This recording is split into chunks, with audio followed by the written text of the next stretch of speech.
Hey, it's Joe, and welcome to another episode of the Test Guild Automation Podcast. And today we have the awesome Paul Grizzaffi joining the Guild again to talk all about welcome to the test automation illusion and also a new development in his career I think you're definitely going to want to stick around to hear about. If you don't know, Paul is a senior automation architect at Vaco. He is following his passion for providing technology solutions to testing, QE, and QA organizations, including a bunch of different things like automation, assessments, implementation, and through activities benefiting the broader testing community. He talks everywhere. He shares his knowledge everywhere. He's an accomplished keynote speaker and writer, and Paul has spoken at both local and national conferences and meetings. He's an advisor to software test professionals in STP Con, as well as a member of the Industry Advisory Board of the Advanced Research Center for Software Testing and Quality Assurance at UT Dallas, where he is a frequent guest lecturer. When not spouting 80s metal lyrics, which is Paul is known for, he enjoys sharing his experience and learnings from other testing professionals. And his place to go to hear all about his thoughts is his blog, which I'll have a link for in the show notes. It's responsibleautomation.wordpress.com. Really excited to have Paul back on the show. You don't want to miss it. Check it out. This episode of the Test Guild Automation Podcast is sponsored by the Test Guild. Test Guild offers amazing partnership plans that cater to your brand awareness, lead generation, and thought leadership goals. Get your products and services in front of your ideal target audience. Our satisfied clients rave about the results they've seen from partnering with us, from boosted event attendance to impressive ROI. Visit our website and let's talk about how Test Guild can take your brand to the next level. Head on over to testguild.info and let's talk. Hey, Paul, welcome back to the Guild. Hey, Joe, thanks for having me. I always enjoy coming on to talk with you. I love having you. The Guild loves you as well. Now, I know I did a pretty extensive bio, but I tend to botch things. Did I miss anything? No, you hit all the good stuff there. And the Vaco is the career thing, right? So about 2.5 weeks ago, I started a new gig at a company called Vaco, where I'll be doing a lot of automation architecture and then helping to grow that QA organization along with the director of QA that's already there. So I'm really excited about that. That's awesome. I know a lot of people right now going through transitions in their careers, switching jobs, a lot of things going on in the industry. Any advice? I know we didn't plan this, but any advice for people switching to a new job since you're pretty fresh? How people can hit the ground running, maybe? It's interesting. There are a lot of different approaches for different jobs. What I did was I networked. I used my network, and then new people got me in touch with other people. So I talked to a whole bunch of people, and then finally a role that was a good match for me and a good match for, as it turned out, Vaco. We were just a good match for each other, and it worked out that way. So networking for me was number one. But the other sort of piece of advice that I see a lot of other people give, and I agree with it, is when you look at that list of job qualifications, this many years of that, and you can do this, you can do this other thing. You don't have to necessarily check all the boxes, right? It's not an all or nothing thing.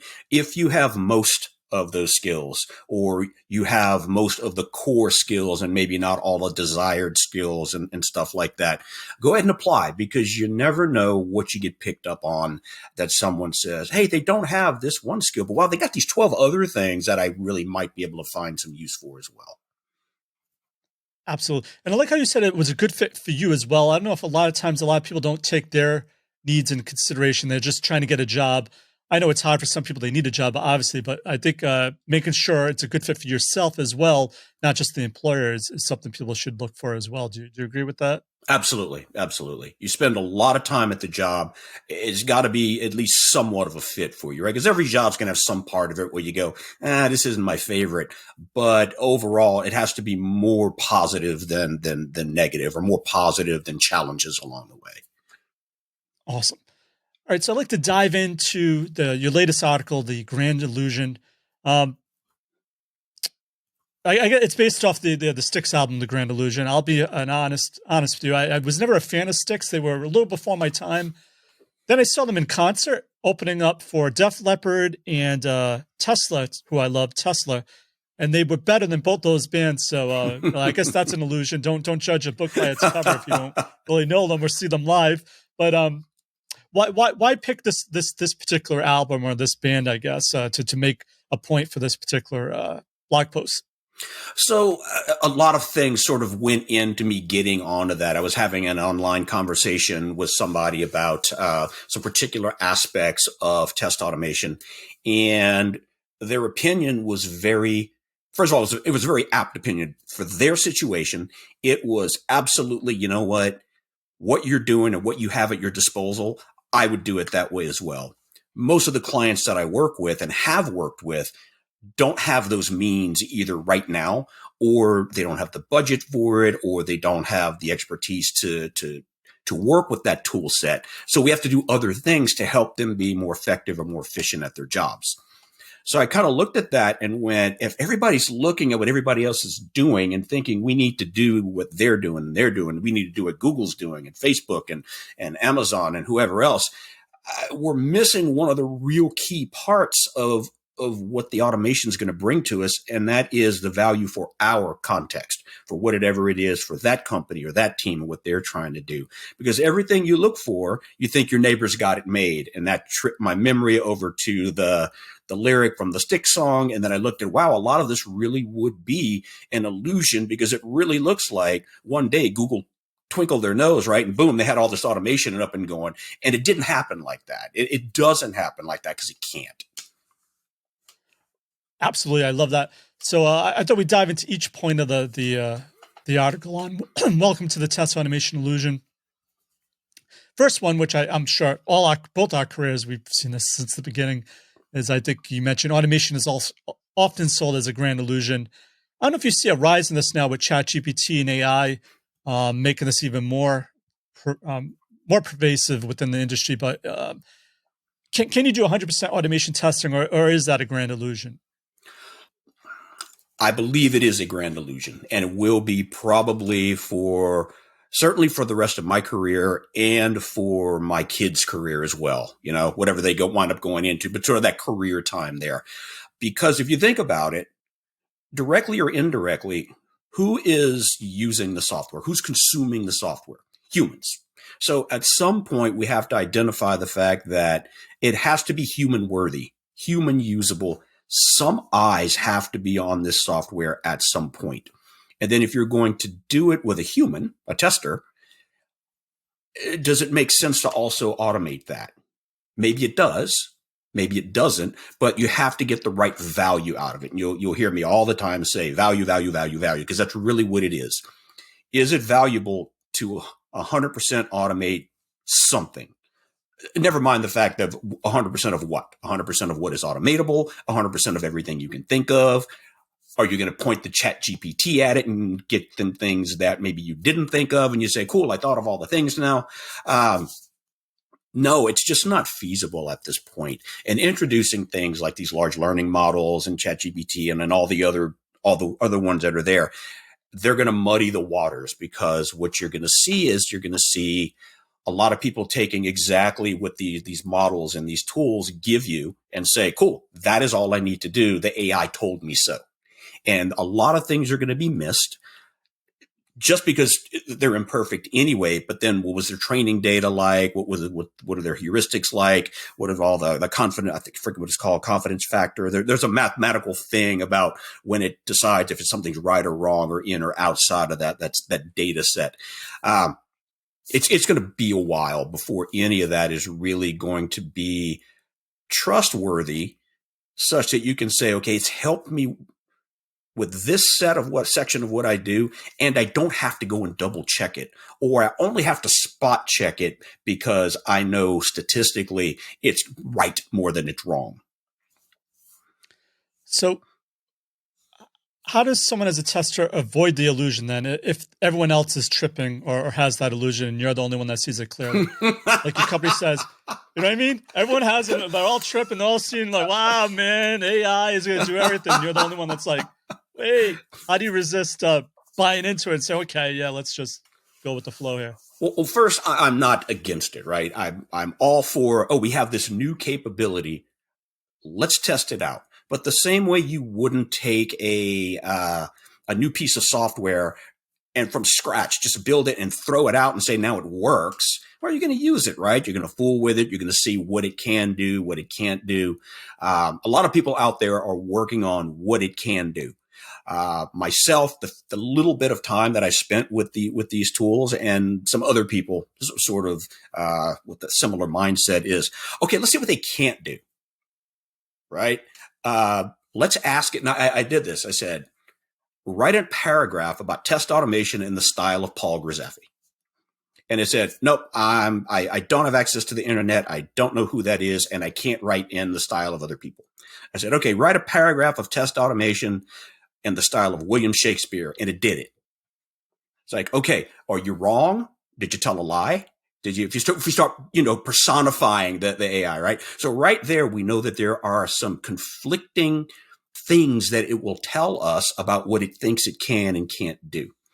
I also did some tests where I plopped in some code that had a bug, but the bug was based on the name of the method did not match what the loop in the method was doing. So code review would catch this, but ChatGPT did not the first time. Then I put it in again after asking some other questions, and it caught it that time. So it was weird about what it can and can't catch. But remember, these are relatively early days with this sort of consumer available command prompt AI. Awesome. So I guess this is even more controversial. Is when I started my career, it was mostly you need testing skills, and then it became no, you're a developer. You need developer skills. Testers are developers. Yay! Let's learn all the algorithms and everything.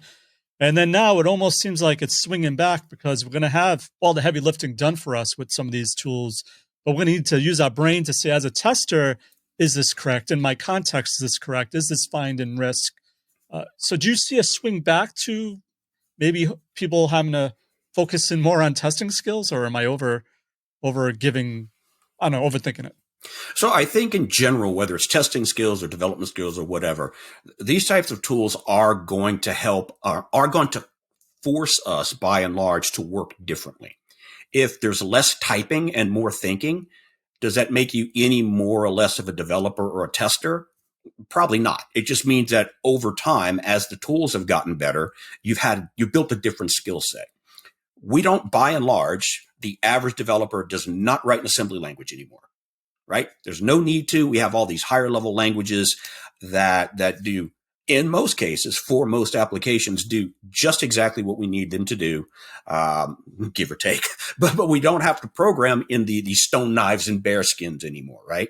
The AI tools are going to help us, hopefully, deal with sort of the rote stuff, the dreck of programming, and potentially allow us to be more expressive, more creative, focus more on problem solving and less on key typing. At least that's our kind of hope. We start finding a sweet spot here. Now, does that mean that, again, does that make us more or less of a developer or more or less of a tester? No, it's a different skill set. And maybe over time we get different titles for what we do, role names, but that's going to matter to some people and not matter to other people as well. Absolutely.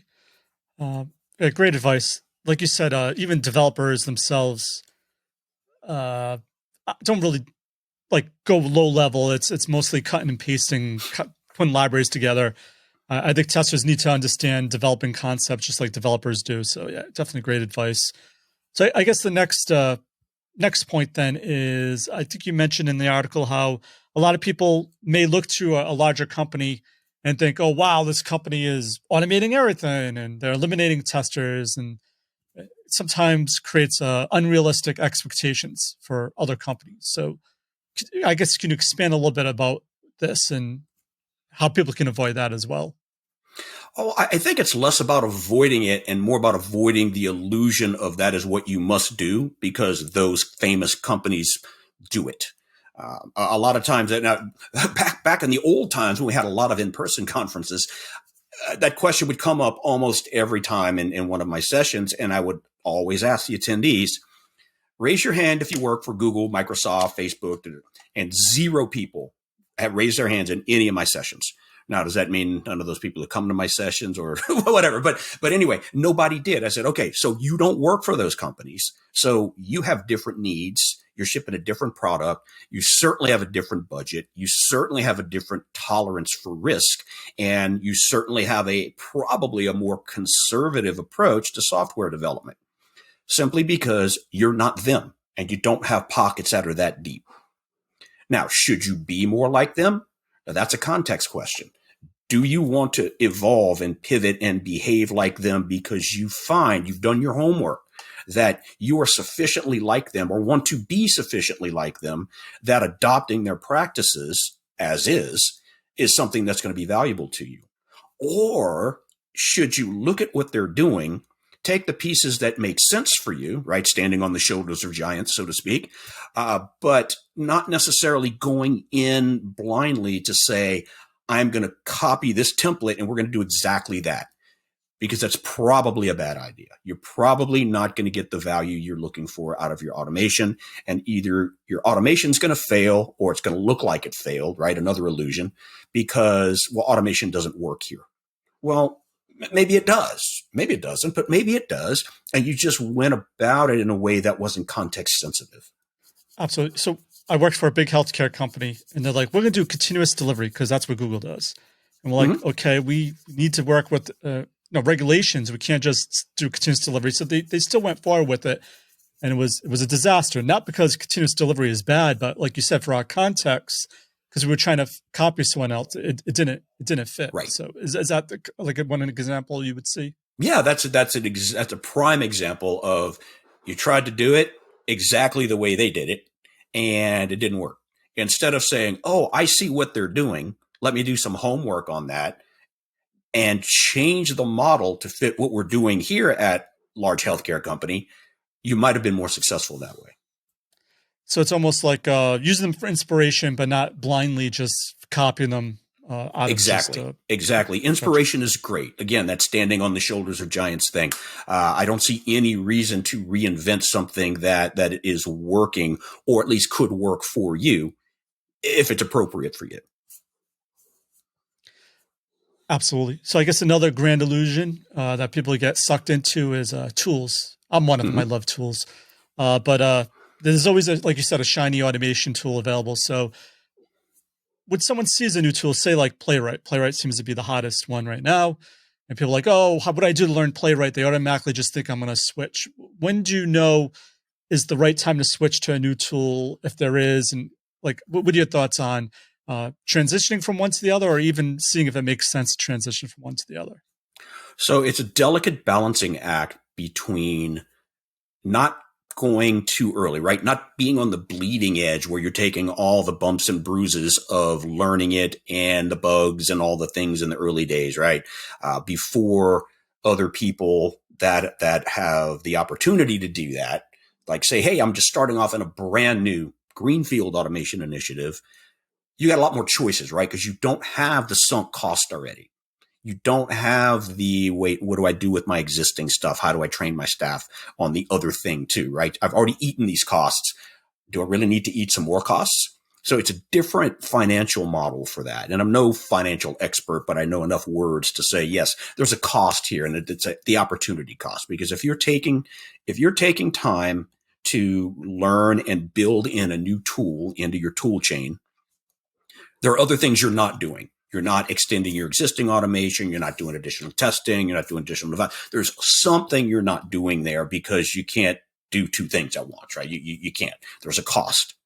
But there's a cost the other way around too. If you stick on, quote, your old tool too long, it's going to get more and more expensive to make a switch when it is time to switch. So that's a different opportunity cost. And that's where you really have to sit down with your leadership, with your dev leadership, with your pipeline and infrastructure leadership, and your product leadership and your automation leadership. Everybody needs to sit down and go, what does the product roadmap look like as far as we can tell? And I don't mean features. I mean, okay, let's look at we're using React. What's the React roadmap? When is the new React going to come out? And is it going to break our existing automation? Or is it going to have stuff in it that the existing tool is not going to do? or won't be able to do ever or something like that. Those will start impacting and crafting your solution and your answer to say, when do I make a switch? And the answer might be never. It might be that you've got so much invested in what you have. It is a better financial approach for you to make do with that, knowing that there are gaps that you can fill in differently. Or, and not everybody wants to hear this, sometimes two tools is the right answer. Hey, for 90% of what we're doing, we're using our existing tool, even going forward. But for this subset of stuff that the tool can't do, we're going to supplement with this other tool, knowing that we're going to have to re-implement some things and there'll be some parity and some additional maintenance there. But it may be worth it if you know that you're going to get additional gains in efficiency or coverage or whatever it is, time to market, that is going to realize some real financial gains for your company. And yeah, you eroded a little bit from that because you had two tools, but the delta is so large that it's well worth it to do it. So there's really no stock answer there. The right thing to do is keep an eye out. Look at what's coming out. Look at what the vendors are giving. Even if you're an open source company, right? Yeah, we do everything open source because reasons. Look at what the vendors are doing, because at some point that may tip over as well. Again, either as maybe not as a tool replace, but perhaps as a tool supplement. And never be caught where you don't have an opinion on one of the current tools that's out there. Maybe not all of them, but at least for the ones that likely would be good candidates for you in the future, have a couple of paragraphs, have a little white paper for each of them where, yes, you took some time and you had one of your experts download it, prototype with it, and give an opinion on it so that you're prepared if something comes along that says, ooh, this might be a good time to change. What will we change to? Well, I love that. Almost having like a file of research that you've already done. So when someone comes to you right away, you can say, wait a minute, here's some pros and cons. I've actually looked at this. That's a great approach, I think. I guess that's also one illusion. I don't know if you cover this, is a lot of times people just go, open source is the only way, when in fact, sometimes if you do your research, a vendor tool may apply better to your particular situation. I don't know if you see that. No, I did not cover that in there, but that's actually maybe I'll write an addendum about that one. But but no, I find it a lot as a consultant that you're going in, you're going to help them with this, but they've already made the decision. Well, you have to go open source. Well, why? Well, because it's free. Okay, yes, but let me explain actual costs and effort costs and all this from a conceptual standpoint for you. And there may be things you can't do because these open source tools can't handle XYZ, but this vendor supplied tool can. And just various things like that. And it's funny, and I grudgingly say this, is that the development departments, organizations will grit their teeth, but they will get that the software developer a Visual Studio Enterprise license to do their job. But they're not going to spend a few $100 a license for a test tool. They're just not. No, can't Selenium do that? No, Selenium cannot do thick clients. All right. So now we have to go Appium, right? Okay. But Appium, now we're going to introduce WinApp right? Or we could go with this vendor supplied tool that's going to cover some of that for you. No right or wrong answers. You got to sit down and understand what your cost and your value propositions are. 100%. And I just thought of another example. As you mentioned, you need to do a cost analysis, what makes sense. Sometimes people think Selenium is the right answer. This is a while ago, we used to do QTP and they said, oh, we're going to just go open source. But we worked once again for a hospital and everyone was on older versions of IE, which Selenium was really not good with. So they made the switch over and it was terrible because, not that Selenium was terrible, but because QTP handled the older browsers much better.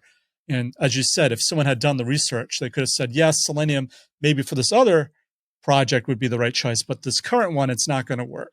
So Right. And that's another thing that I don't remember if I've written about it, but I've talked about it a few times, is in a company of any sufficiently large size with a sufficiently large number of disparate products, you're probably going to have more than one test tool, one automation test tool, simply because you're just going to have so many different things that one tool and one framework may not be enough. You may wind up losing more value than if you brought in a second tool. Absolutely. So I guess another illusion is, the automation tool can handle it. We can have anyone use it because it's so user friendly. Do you see that as an illusion? Maybe giving someone what's considered a powerful automation tool and thinking that they'll just be able to get up and running with it without any issues? Yes, because I find that is an illusion, and it's a rather dangerous one, because every time we make a good strive into saving effort with automation, that comes back up again. Oh, now I can have anybody write these tests. Well, you can have anybody click the keys, right? You can have anybody drag and drop or record or tell whatever GPT that you want a test case to do this. Well, it can't be just anybody, right? First of all, they have to have domain knowledge. Second of all, they have to at least sort of know how to test. Okay, maybe they don't need to know how to write in a programming language, but no matter what we're doing under the hood somewhere, right? Behind the curtain with the wizard and all that, it's software, and we're developing software. We're sequencing instructions. We have to save those artifacts. We have to look at the results of those artifacts. We have to maintain those artifacts. And yes, the AI machine learning changes the dynamic on what it means to maintain those things. But those operations, those activities still have to be there. So if you say, hey, person that doesn't know anything about testing, but yeah, you worked in the medical industry for a while, I hired you in and you're going to test this revenue cycle management tool for this healthcare company, go. Yeah, that's not the way it works. For sure. So, Paul, I thought we'd have you, since you're a music expert, and I thought I chose Styx, how you would rate ChatGPT's understanding of Styx with software testing. So what I did, I went to ChatGPT and I said, give me other analogies other than Paul's on how testing relates to Styx songs. So here are the top 5. I want you to rate how ChatGPT did. All right, let's go. First one it came up with is Come Sail Away. It says it's like exploratory testing. The song Come Sail Away can be seen as an analogy for exploratory testing, where testers embark on a journey to discover the application's behavior without a predefined test plan. In context, how would you rate that? Rating based on title, I'll give it an 8. Rating based on song content, it's like a 2, right? Because the song really is about aliens. So ChatGPT once again failed in that context. So you need to think about it. Awesome. The second one was Renegade. It said penetration testing. Renegade can be compared to penetration testing, where testers act as renegades or ethical hackers to identify vulnerabilities in the application or system. So again, based on title, that's a good 8-9. We're talking about lyrical content. That's another 2, because that's about, dude, killed a dude and now he's on the run from the law. It's like, no, that's more like a black hat, right? Now you tell me there's black hat, I'm going to go, all right. I'll give that more like a 7. Awesome. All right. Now this one might be a stretch. Too much time on my hands. It says it relates to performance testing, in that the song Too Much Time on My Hands can be seen as a metaphor for performance testing, as it emphasizes the importance of time in software testing. I'll give it a 5. That's that shows a little more introspection into what too much time on my hands means, and sort of matches some of the lyrics. Don't know if you know the song Show Me the Way. It says it's usability testing, in that it can be associated with usability testing, where testers evaluate how user-friendly the intuitive an application is. Yeah, so Show Me the Way was the first single off the first record after Tommy Shaw left. So the one after Kilroy was here. Again, I'm going to give that like another 5, because I don't really remember the lyrics of Show Me the Way. Absolutely. And the last one is the Blue Collar Man Long Nights, is like regression testing, in that it can be likened to regression testing, which involves the repetitive process of retesting previously tested features, just as the blue collar worker endures long nights of hard work. Okay. I'm going to give this one a good solid 7 because it is a lot of work and it's, it's thankless a lot of times that it's working into the night. Yeah, I'll give that one a good solid 7. But it missed the most obvious one, right? It missed Mr. Morobato. Oh, That would yeah, be the yeah, most for sure. obvious, most obvious. All right, so that's just a quick test of ChatGPT, how you still need a tester to know the context of your situation, not just spit out stuff because it sounds right. Absolutely. So what do you think of that, Paul? I just thought that'd be a kind of fun segment to sprinkle in to make it a little more Absolutely. No, engaging. I think it's great because and you've heard some of my stuff before. It's music inspires me, automation inspires me, and a lot of times I find these joins there and I include them in my blogs or keynotes or whatever. All right, Paul, as I mentioned, you speak at a lot of different events. You're well known for speaking. And any upcoming events that you'll be speaking at that people should check out? Yes. So this coming week, I will be speaking at Inflectricon in Washington, D.C. I believe there are still tickets available. You can check it out at inflectricon.com. And they have taken over part of the old STP, Software Test Professionals Conference, the STP Con track. So you can go and you can get all your Inflectra knowledge, but you can also get a non-vendor general testing automation DevOps track as well. So you got choices there. And that is, I think I'm speaking on the 21st. And then in May, I'm going to be speaking at the QA Global Summit, which is online. The basic track is free. The junior or the senior track does have a cost associated with it. And you can check that out at Geekle. Awesome. All right, Paul, before we go, is there one piece of actual advice you can give to someone to help them with avoiding any type of automation testing illusions? And what's the best way to find or contact you? So it's the same actionable advice I give every time I'm on the show here. And that is be responsible with your automation. Don't do stuff just because somebody else did it. Do it because it's going to provide value to your team, your company, your organization, whatever the value target is there. And the best ways to get me are on Twitter at P Grizzaffi, LinkedIn, or if you go to my blog, I've got all that information there, and that is responsible automation at wordpress.com. Thanks again for your automation awesomeness.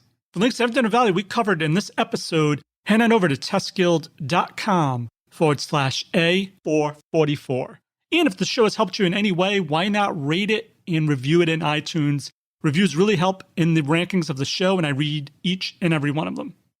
So that's it for this episode of the Test Guild Automation Podcast. I'm Joe, and my mission is to help you succeed with creating end-to-end, full-stack automation awesomeness. As always, test everything and keep the good. Cheers. Thanks for listening to the Test Guild Automation Podcast. Head on over to testguild.com for full show notes, amazing blog articles, and online testing conferences. Don't forget to subscribe to the Guild to continue your testing journey.